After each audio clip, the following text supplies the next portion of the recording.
Hello বন্ধুরা, একটা রান্নার রেসিপি নিয়ে এলাম। আজ মাছ দিয়ে ফুলকপি দিয়ে ঝোল হবে।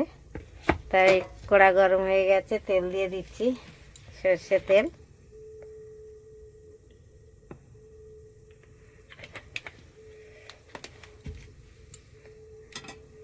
তেল দিয়ে দিয়েছি, তেলটা গরম হলে মাছ দিয়ে দেব। রুই মাছ নুন হলদি মেখে রেখে দিয়েছি। একটু মাথা আছে, চেকাও আছে, পেটি আছে। মাছটা ভেজে নেব।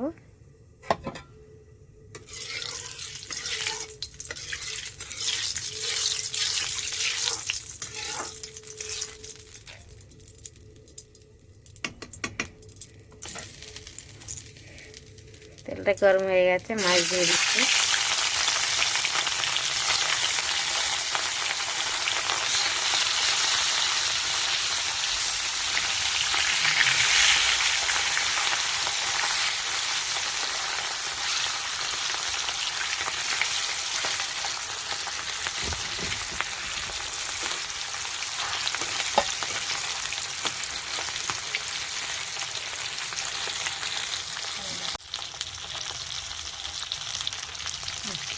মাছ ভাজা হয়ে গেছে, এবার তুলে নিচ্ছি।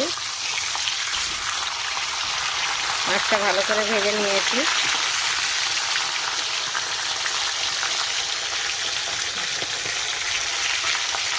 মাথা দুটো ভেজে নিয়েছি ভালো করে, এবার তুলে নিচ্ছি।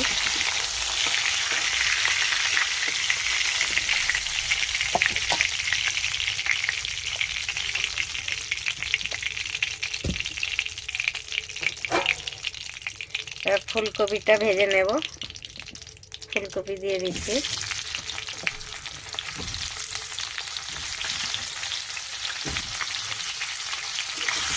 ঠান্ডার সময় ফুলকপি দিয়ে মাছের ঝোল খুব ভালো লাগে খেতে।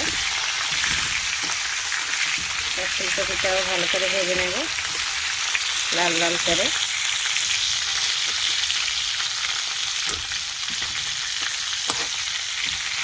বন্ধুরা, আলু ফুলকপি ভালো করে ভাজা হয়ে গেছে। এবার দিয়ে দিচ্ছি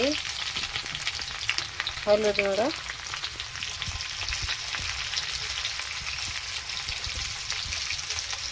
লঙ্কা,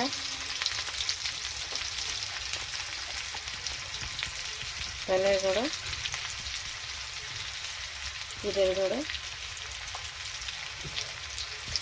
দিয়ে দিচ্ছি। এবার দিচ্ছি টমেটো, কুচিয়ে রেখেছি, টমেটোটা দিয়ে দিচ্ছি।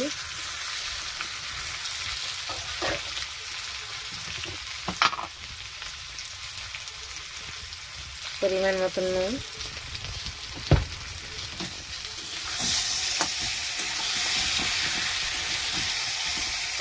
ভালো করে ভেজে হচ্ছে, ভালো করে ভেজে নেব।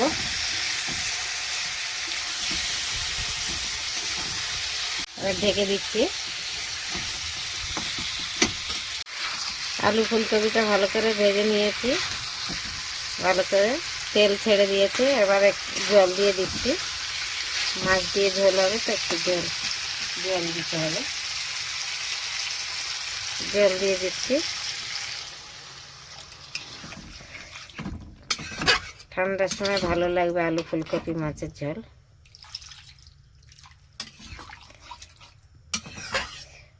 জল দিয়ে দিয়েছি, এবার ঢেকে দিচ্ছি। এবার মাছটা তুলে দিই, দিয়ে ঢেকে দিই। দাঁড়া,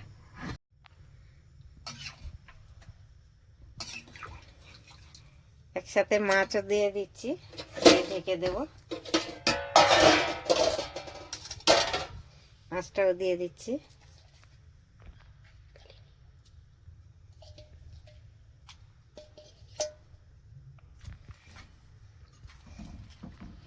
মাছ দিয়ে দিচ্ছি, এবার ঢেকে দেব। হ্যালো বন্ধুরা, আমার মাছের ঝোল হয়ে গেছে। আলু ফুলকপি দিয়ে মাছের ঝোল খুব সুন্দর হয়েছে। আপনারা এমনি করে বানিয়ে খাবেন, খুবই ভালো লাগবে। ঠান্ডার সময় তো খুবই সুন্দর খেতে লাগবে। তাই আজকের আর 5 ফোড়ন টোড়ন দিলাম না, খালি জিরে ধনের গুঁড়ো দিয়ে মাছের ঝোল করেছি। ভালো লাগলে লাইক কমেন্ট শেয়ার করবেন, জরুর করবেন, জরুর। Thank you. আপনারা সবাই ভালো থাকবেন, সুস্থ থাকবেন।